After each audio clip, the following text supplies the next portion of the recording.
All right, gang, this is Dan with OBS Outpost. Today we're going to be going over the NBS to OBS seat swap. These seats come from 2000 to 2006 Chevy GMC full-size trucks and SUVs. We'll be doing the full installation using our Gen 2 brackets in our 97 two-door shop truck here. We'll also be going over the pros and cons of these seats and whether or not these are the right seats for your swap. So stay tuned. Before we get started with the swap, I'm going to talk about one of the negatives with the Gen 2, and that is these seats just don't work in a single cab truck. On this side, we got the Gen 2. Over here, we got the Gen 4. Now you can see they're both at about the same height for the headrest right there. The big difference is the cushion on these two. The Gen 4 over here, the front of the cushion sits at 10.5 inches. The Gen 2's at 11.5 inches. So what we had to do was, you can see the height of this Gen 4 seat bracket right here. We had to reduce the bracket by 1 inch. Not a big deal.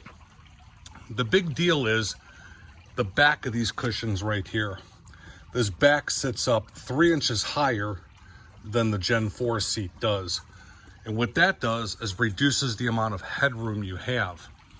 So when we redesigned the go with the lower profile bracket, one of the things that this bracket doesn't allow to do is for the seat rail to go past the gas tank hump in a single cab truck. See, the Gen 4, the way we designed this, not only does it put the seat at factory height, the front of the seat, and actually you gain about 1 inch of headroom, but it allows the seat rail to actually go beyond the gas tank, therefore giving you about 1 inch additional legroom.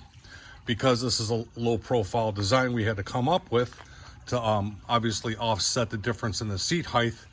Therefore, the seat rail would bind on the gas tank. So this bracket just will not work in a single cab truck. If we were to make the Gen 2 bracket this height right here to clear, well, now we're dealing with, we're already losing 3 inches here. We're going to lose another 1.5 inches here. The headroom space is near none at that point. So we decided to do the Gen 2 swap only for the extended cab. Obviously your SUVs, your Tahoes, Yukons, crew cabs, any OBS truck other than a single cab. So like with all our seat swaps, you need a seat bracket adapter to adapt the new body style seats to the old body style truck. This is our Gen 2 set right here. These are heavy gauge laser cut steel. They're CNC formed and they're fully welded. We include the threaded inserts on these. Normally it's an option. If you can see that threaded insert, it's pressed in along with a 3/8 button head bolt.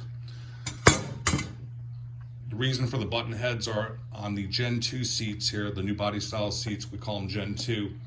The seat rail is so tight that normally we use hex bolts, but it just wouldn't clear, so we went with the low profile button head.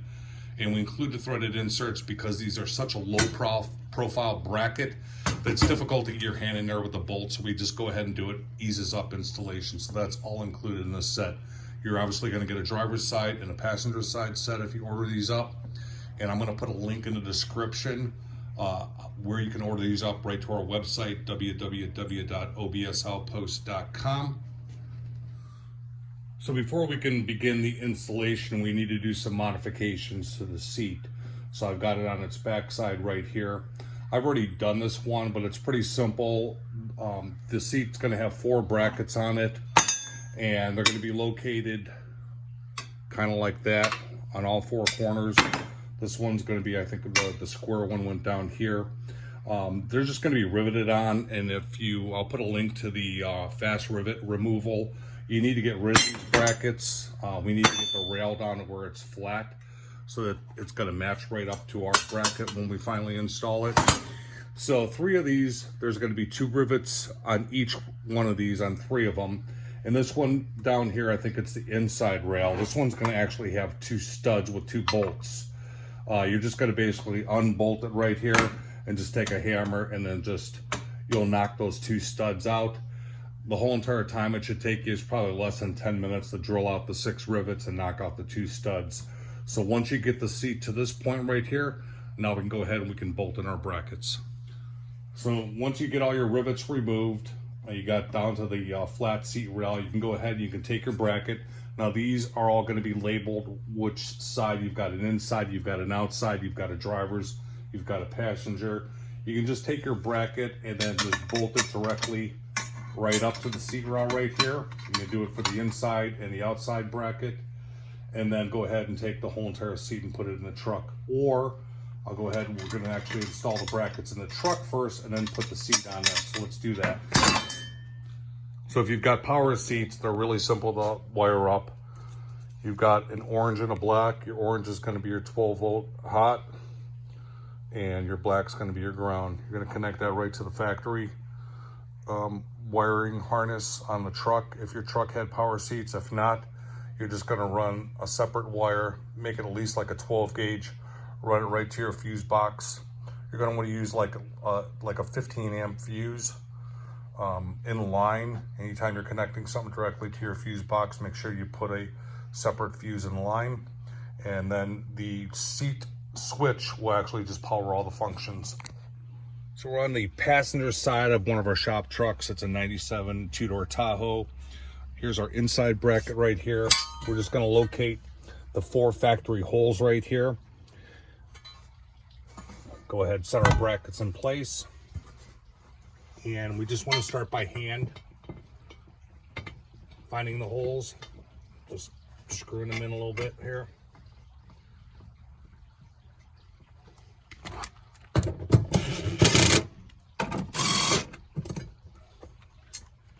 And then we want to do the same thing for the outside bracket.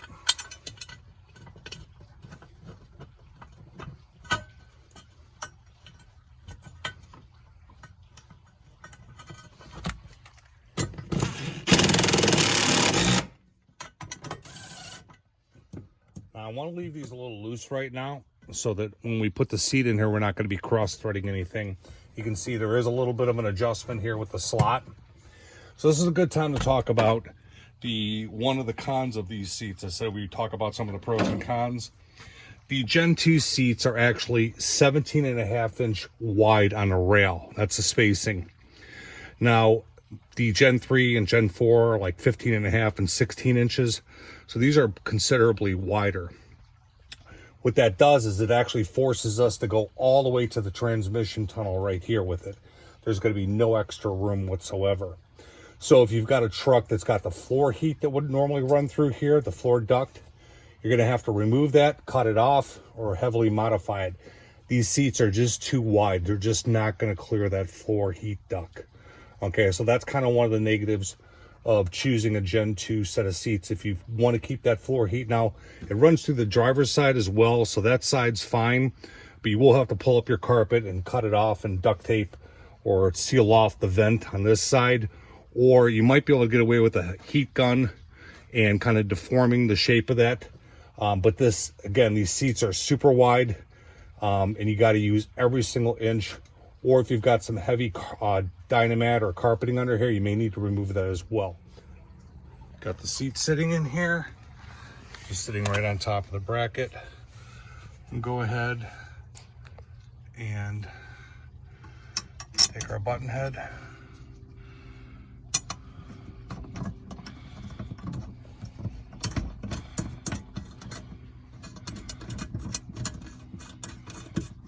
Thread that in there real quick like that.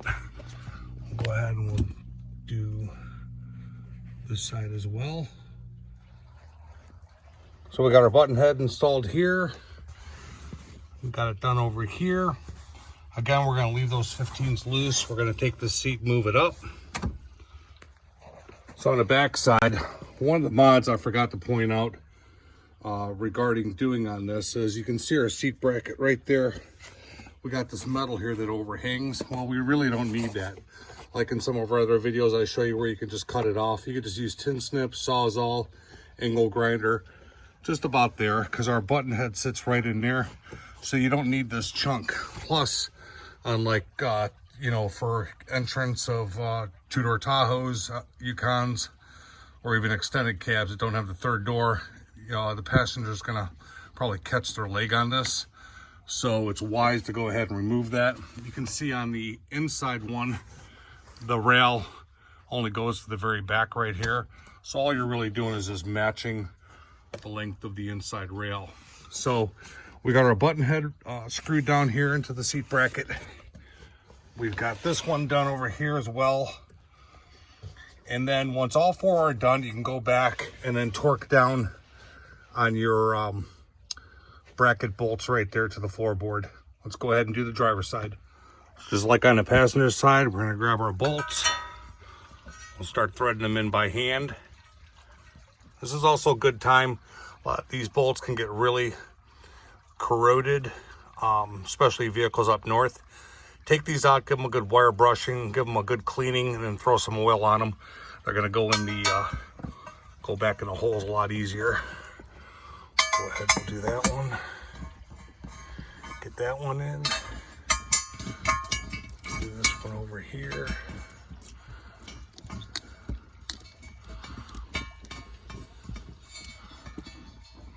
This just helps prevent from, you know, cross-threading them.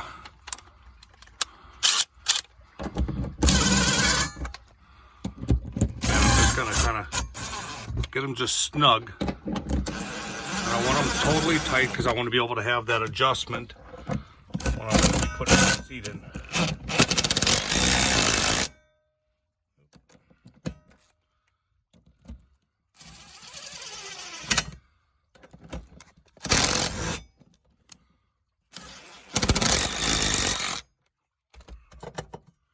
A little loose.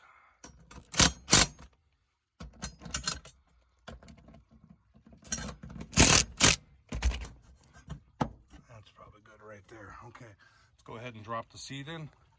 Oh, one thing I want to point out too is, so for the guys that got power, this truck's got power on the driver's side. It's actually got power on both sides, but this, we're only got a power driver's side. So what I like to do is, the seats that you're pulling out of the truck, if they are power, cut off the tail. So this was actually connected to the seat, and then splice this into the new seat, the Gen 2. So I showed you it was just basically 2 wires. This one you're going to have 3 wires. Both oranges you can tie together. They're both power. And then obviously the black's your ground.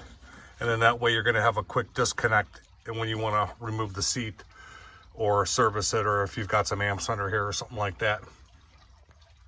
The driver's side is going to be the same as the passenger. Just going to locate, set the seat right on top of the bracket, locate where the hole's at. Drop our button head right in there. You can see it's just loose right now. And then same thing for the front side over here. Got the one right here. It's going to line right up to that threaded insert. We'll go ahead and get these tightened down and do the back.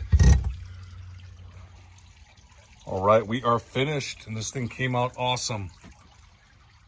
These seats really do look good in here, and they are very comfortable. One thing I wanted to go over was the buckle release. Now, the truck is going to come with a factory buckle release already bolted to the ground. You no longer need that. Anytime you're doing these seat swaps, the seat's going to have an incorporated buckle. That's the one you're going to want to use. These seats already have built-in seat belts, so you go ahead and use that one. You can remove the factory seat belt. You'll no longer need that. When doing a Gen 2 swap, sometimes guys buy trucks that don't have seat belts, so doing a Gen 2 swap is super beneficial. So let's talk legroom. How much do we gain? So we know that on the factory seat, from the bottom of the steering wheel to the back of the seat is 18 inches. Let's get a ruler out.